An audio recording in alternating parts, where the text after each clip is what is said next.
1080 വിജയങ്ങൾ, 156 കിരീടങ്ങൾ, 22 grand സ്ലാമുകൾ. 2004 Davis കപ്പിലെ എൻ്റെ അരങ്ങേറ്റ മത്സരത്തിൽ ഞാൻ പരാജയപ്പെട്ടു. ഇപ്പോഴിതാ അവസാന മത്സരത്തിലും പരാജയപ്പെട്ടിരിക്കുന്നു. ഒരു കാലചക്രം പൂർത്തിയായി എന്ന് പറയാം.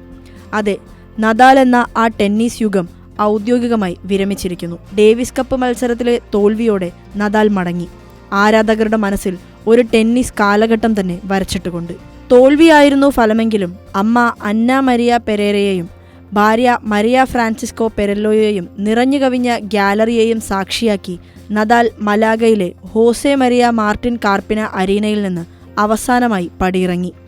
18-ാം വയസ്സിലെ ആദ്യ മത്സരം തോൽവിയിലൂടെ ആയിരുന്നെങ്കിലും 29 സിംഗിൾസ് മത്സരങ്ങളിലെ തുടരെയുള്ള വിജയത്തിന് ശേഷമാണ് നദാലിൻ്റെ പടിയിറക്ക ദിവസത്തെ അവസാന തോൽവി. അതെ, ഒരു കാലചക്രം തന്നെ പൂർത്തിയായിരിക്കുന്നു.